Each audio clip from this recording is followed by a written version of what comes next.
Depois do julgamento, aí foi outra notícia urgente. Agora foi via PGR. Por quê? Porque eles denunciaram o Daniel Silveira ao STF por criticar ministro da corte. Quem informa aqui é a Gazeta Brasil.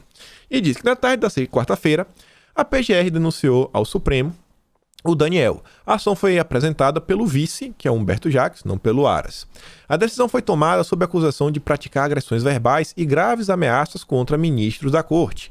Segundo o material divulgado pela PGR, a denúncia acusa o Daniel Silveira de fazer o quê?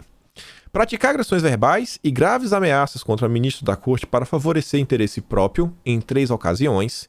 Segundo, incitar o emprego da violência e grave ameaça para tentar impedir o livre exercício dos poderes legislativo e judiciário por 2 vezes. E terceiro, incitar a animosidade entre as Forças Armadas e o STF ao menos uma vez. Fala o que for, o vídeo do Daniel foi um pouco ácido além da conta. Foi ácido além da conta. No vídeo de ontem eu falei pra vocês, gente, nesse trecho aqui, se você olhar esse texto separado, você vai ver que Daniel, ele tá falando, pô, aqui, ó, imaginei. E ainda fala o seguinte, eu imaginei isso acontecendo. Você vai falar que isso aqui é um crime? Acho que não, né? Porque eu tô falando que eu tô imaginando, não vou fazer isso daí.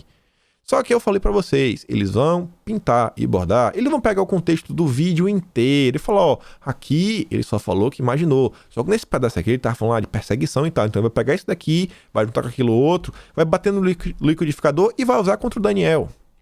Tava claro que eles iam usar isso daí. Tava claro que esse seria o caminho que o judiciário iria estar atuando. Tava mais do que claro que não ia passar batida a situação. E aí, a PGR, além da denúncia, sugeriu que o Daniel Silveira comece a utilizar uma tornozeleira eletrônica e que seja imposto o recolhimento domiciliar. Não precisa ficar lá na cadeia preso, não, pode voltar para casa, agora vai ficar de tornozeleira eletrônica. Como foi com o restante do pessoal que também foi pego pelo inquérito dos atos antidemocráticos, pelos inquéritos do STF, como um todo. Esse daí foi o desenrolar das coisas com Daniel. E aí, nesse meio tempo, o Alexandre de Moraes também já determinou audiência de custódia. Vai perguntar se foi tudo de boa, se foi bem tratado, se isso, aquilo, outro, e está marcado para o dia de hoje, às 2h30 da tarde. E vai ser por videoconferência, e ela vai ser presidida pelo juiz instrutor do gabinete de Alexandre de Moraes, o Ayrton Vieira. E aí eu vi muita gente nas redes questionar, falei, cara, peraí, como é que o juiz que vai fazer a audiência de custódia é o instrutor do gabinete do próprio Alexandre de Moraes? E o pessoal da área jurídica deu algumas explicações que eu achei bem plausível, eu só achei muito estranho, sabe? Com tantas pessoas no Brasil, juízes, saiu meio estranho. É como se só quem pudesse resolver as coisas é o próprio Alexandre de Moraes, né? O que é que a gente vai falar sobre isso, né? A Câmara, na verdade não a Câmara, né? Os partidos de oposição já tomaram a dianteira também para garantir que o Daniel perca o seu mandato. E o cenário, pessoal, é ruim, o cenário é muito ruim. E vocês conseguem ver aqui, a Cruzoé informa que 6 partidos já protocolaram uma representação contra o Daniel no Conselho de Ética. 6 partidos. Quem que fez isso? Vocês imaginam? PSOL, PT, PSB, PDT, PCdoB e a Rede. Todos os partidos de esquerda já entraram com uma representação. Que ele seja, sabe, lá no Conselho de Ética, que eles querem, no final das contas, que ele perca o mandato, seja cassado. Os partidos elencam episódios em que, segundo dizem, Daniel Silveira incitou a violência, promoveu o discurso de ódio e defendeu a ruptura democrática. O pessoal da esquerda já está pintando e bordando, pintando e bordando, pintando e bordando, pintando e bordando. E aí o STF já tem até, né, o resultado. Eles já estão falando o que é que eles esperam que aconteça com Daniel. Os ministros preveem que Daniel Silveira se tornará ficha suja e inelegível para as eleições de 2022. Ministros do STF acreditam que o deputado federal será condenado e, como consequência, se tornará inelegível para as eleições de 2022. A informação é do Globo. O fato deve ocorrer mesmo que a Câmara dos Deputados derrube a prisão do parlamentar. A expectativa na corte é que o deputado federal seja condenado criminalmente na ação apresentada pela PGR, que acusa de 3 crimes ao criticar ministro do STF. Então vocês estão vendo aí. Até esse momento aqui, a gente basicamente só deu o desenrolar dos fatos. Agora a gente chega naquele momento do vídeo, a coisa começa a ficar tensa, principalmente pra mim, né? que tá todo mundo com os ânimos à flor da pele, tá todo mundo assim muito insatisfeito com diversas coisas. Mas antes aqui de começar a tratar de diversos assuntos polêmicos, quero deixar claro, vou deixar claro aqui, para ninguém esquecer, eu tô avisando, sabe aquele disclaimer, sabe assim, esse filme não é recomendado para menores de 12 anos de idade, é tipo isso aqui, ó, disclaimer, eu, Kim Paim, eu acho que o que aconteceu com o Daniel foi muito, mas muito além do ponto. Como eu falei no vídeo, eu acho que foi muito além do ponto.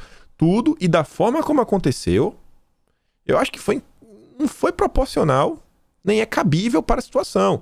Inclusive, vários juristas de esquerda até concordam de forma similar. Eu discordo completamente do que foi feito com o Daniel.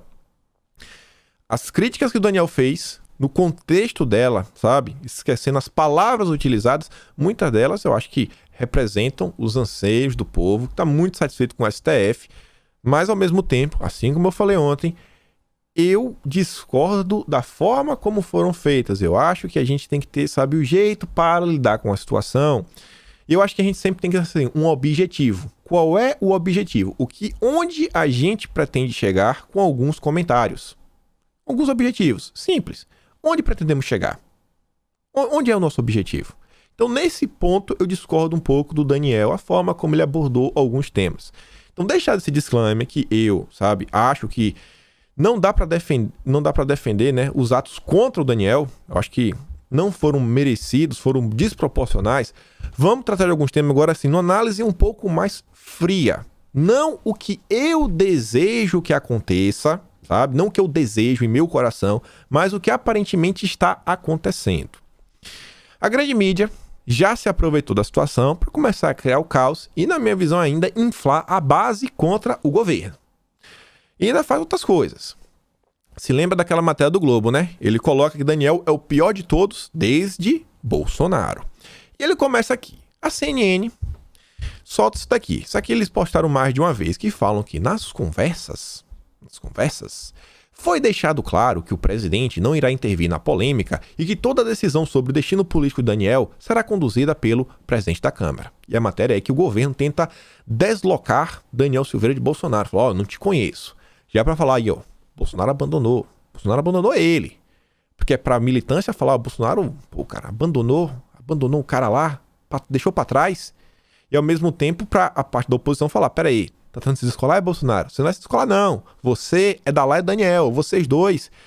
Você também merece ser preso, Bolsonaro. E o pessoal falou isso ontem. O pessoal do acha que Bolsonaro deve ser preso, junto com Daniel.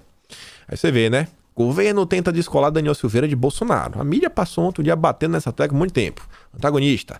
Família Bolsonaro continua em silêncio sobre prisão de Silveira. Jair Bolsonaro e seus filhos continuam em silêncio nas redes sociais sobre a prisão do fidelíssimo bolsonarista Daniel Silveira por ordem de Alexandre de Moraes. Ele ainda bota a foto do Renan Bolsonaro, né? Ele queria que o Renan fosse falar o quê? Nem político é. Queria que o Renan falasse o quê? Não, Renan, vai lá dar o teu pitaco. Vai, fala aí. A opinião do Renan realmente é a mais importante de todas. Mais importante que o próprio Bolsonaro saber o que o Renan Bolsonaro pensa. O antagonista.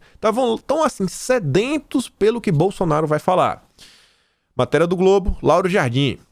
Os Bolsonaros ainda de bico calado sobre a prisão de aliado. Decorrida 12 horas da prisão do aliado Daniel Silveira, a família Bolsonaro, mais especificamente Jair, Flávio, Carlos e Eduardo, menos mal, né? O Lauro Jardim tirou o Renan, que nem isso o antagonista faz, né? O antagonista desce, sabe, no esgoto da mídia. Ainda prefere o silêncio sobre o tema nas redes sociais. Em outros tempos, certamente seriam mais ousados. Carluxo foi o único que tangenciou o assunto. Num tweet de horas atrás ele escreveu: "Sinto meu estômago embrulhado, como não sentia há tempos." Uma frase elíptica que pode se dizer tudo e nada ao mesmo tempo. Nunca é bom, nunca tá o suficiente. E logo nisso da manhã, o Carlos Bolsonaro postou isso daqui, ó. "Sinto meu estômago embrulhado, como não sentia há tempos." Tá claro. Tem que ser mais óbvio do que isso. Tem que ir além disso. Quer o quê? Quer que bote nome? Nome assim endereçado pra quem tá falando isso? Aí não dá, né, Lauro Jardim? Antagonista, CNN. A gente sabe onde vocês querem chegar. Você vê aqui, ó. O posicionamento que Bolsonaro fez no dia de ontem foi só esse daqui. O dia amanheceu, né? Já tava preto aí da noite. Bolsonaro postou essa aqui, uma postagem do boa que diz, ó: mudam de rota ou abandonam o crime. Parabéns à Polícia Federal. E diz que a PF fez a maior apreensão de farinha de trigo do ano. Olha só, a ação contou com a participação da Marinha, localizou 2,2 toneladas da droga em embarcação que governa ou que navega na costa de Pernambuco. Aí, só falou isso. A militância, pô, Bolsonaro abandonou, é só isso daí. Aí botaram meme, pô, Bolsonaro, me ajuda, me ajuda, me ajuda. Aí botou o Bolsonaro com a bicicleta, por conta também, Bolsonaro aprovou o negócio da bicicleta, que isso, que aquilo outro, blá blá blá, titi, blá blá, titi, blá blá, ficou nessa. Se Bolsonaro falasse, ia tá bom, se Bolsonaro não falasse, não tá bom, isso pra militância. Pra mídia, a mídia, qualquer dos cenários pra mídia tá bom. Se ele não fala, tá bom, porque pode acusar que ele tá se escondendo, se ele fala, é bom que a mídia vai usar contra ele. Era o cenário até o momento. O que é que eu achei disso? A gente vai chegar lá.